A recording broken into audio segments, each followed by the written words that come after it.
Assalamualaikum dan salam hormat. Kita bersua kembali dalam MG Flash bersama saya Khalis Kadir. Baik, kita ke berita utama. Pihak berkuasa mempertimbang pemasangan cerucuk besi di kawasan runtuhan bangunan Akademi Pencegahan Rasuah Malaysia APRM bagi mengelak ia merebak ke lokasi berhampiran. Ketua Polis Daerah Sentul, Assistant Commissioner Beh Lai berkata, perkara itu akan dilaksanakan setelah agensi terlibat bermesyuarat hari ini. Katanya perbincangan akan dijalankan bersama pihak teknikal terdiri daripada Cawangan Kejuruteraan Cerun Jabatan Kerja Raya JKR. Ia akan dibincangkan jam 3 petang ini dengan turut melibatkan Jabatan Mineral dan Geoscience JMG serta beberapa agensi lain. Ulasnya, langkah pencegahan awal yang sedang dilaksanakan buat masa ini ialah pemasangan kanvas bagi memastikan kawasan runtuhan dan lokasi berhampiran stabil. Semalam, seramai 76 petugas agensi itu dan Institut Integriti Malaysia IIM berdepan detik cemas selepas berlaku runtuhan tanah di kawasan berkenaan sekitar jam 1.30 tengah hari.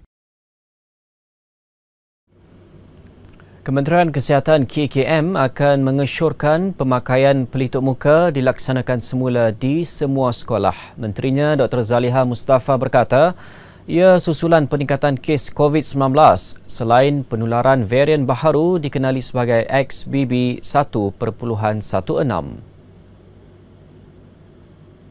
Katanya pihaknya akan bertemu dengan Menteri Pendidikan Fadlina Siddiq bagi membincangkan isu itu dalam mengekang penularan COVID-19 di sekolah. Ulasnya, garis panduan prosedur operasi standard SOP mengenai perkara itu akan dikeluarkan sebelum sesi persekolahan pada 2 Mei ini. Dr. Zaliha meluahkan kebimbangan itu berikutan para pelajar telah bertemu ramai orang sepanjang cuti perayaan Aidilfitri dan ia boleh menjadi faktor penularan di sekolah. Kemarin, KKM mendedahkan 6 kes varian XBB 1.16 dikesan di Lembah Kelang, menjadikan jumlah dijangkiti meningkat kepada 12 kes setakat ini.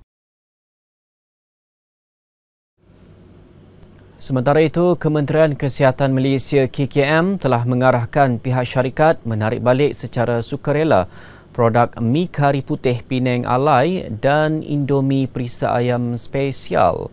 Ini susulan laporan Jabatan Kesihatan Taiwan berhubung bahan mendorong kanser yang terdapat di dalam 2 jenis mi segera berkenaan.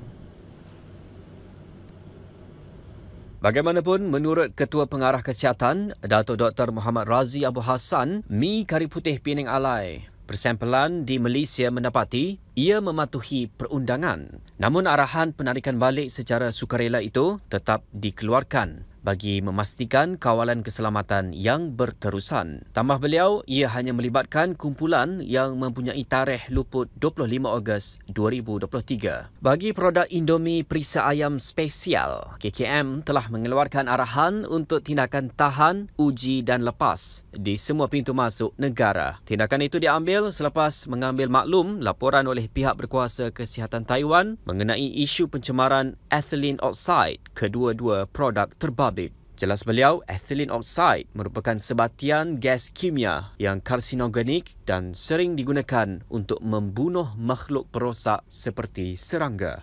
Ia juga digunakan sebagai bahan aktif dalam bahan pencuci tetapi tidak dibenarkan penggunaannya pada permukaan yang bersentuhan makanan.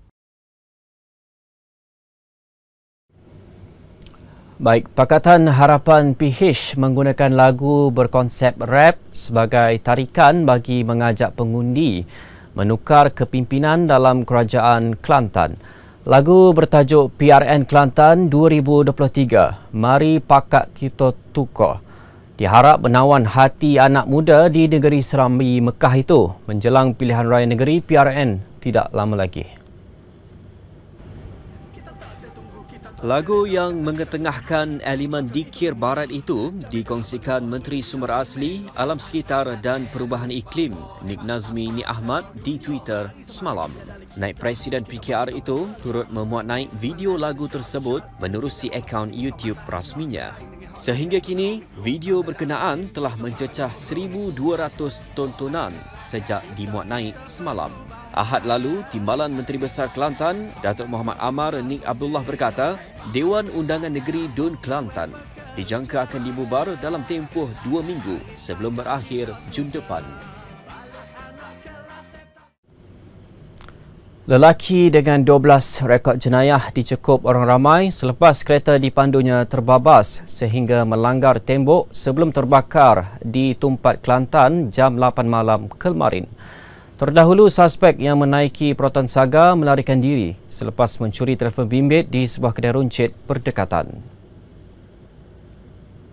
Timbalan Ketua Polis Daerah Tumpat, Superintendent Tan Seng Lee berkata, suspek berusia 36 tahun datang bersama rakannya ke premis itu. Kononnya ingin membeli ais. Ketika pemilik kedai mengambil ais, dia mencapai telefon bimbit yang berada di atas kaunter pembayaran dan terus melarikan diri. Orang awam yang berada di sekitar cuba mengejar sehingga kereta dinaikinya terbabas dan terbakar. Suspek tersepit di tempat duduk dibawa keluar sebelum ditahan manakala rakannya melarikan diri. Seng Lee berkata hasil pemeriksaan pada tubuh suspek menjumpai sejumlah pil kuda dan dia positif metafetamin. Dia juga mempunyai 12 rekod lampau membabitkan dadah, curi, pecah rumah serta samun dan juga orang yang dikehendaki bersabit kes samun. Lelaki itu direman 4 hari sehingga lusa untuk siasatan mengikut Seksyen 380 Kanun Keseksaan, Seksyen 12-2 dan Seksyen 15-1-A Akta Dadah Berbahaya 1952.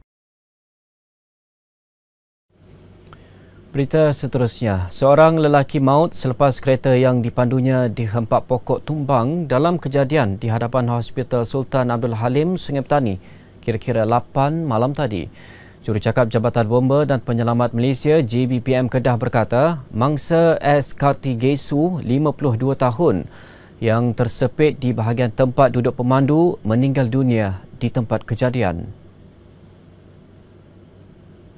Bomba Kedah berkata pihaknya menerima panggilan berhubung kejadian itu 8.27 malam tadi. Setibanya di lokasi, mangsa dilaporkan tersepit di dalam kereta namun berjaya dikeluarkan sebelum disahkan meninggal dunia oleh pihak Kementerian Kesihatan. Tambahnya, 5 lagi kenderaan turut mengalami kerosakan selepas dihempak pokok tumbang. Bagaimanapun, setakat ini, jumlah dan status mangsa belum diketahui sepenuhnya kerana mereka dihantar ke hospital oleh orang awam. Katanya lebih 10 pokok tumbang di sekitar lokasi kejadian dan jentera bomba turut mengalami kesukaran untuk bergerak ke lokasi berikutan terdapat tiang elektrik tumbang merintangi jalan raya. Operasi mengalihkan pokok tumbang telah dilakukan dengan kerjasama pelbagai agensi termasuk polis, KKM, Angkatan Pertahanan Awam Malaysia EPM, Majlis Perbandaran Sungai Petani Kedah MPSPK dan Pasukan Bomba Sukarela PBS berdekatan. Laporan itu tadi mengakhiri MG Flash buat masa ini. Kita jumpa dalam siaran berikutnya petang ini. Assalamualaikum, salam hormat.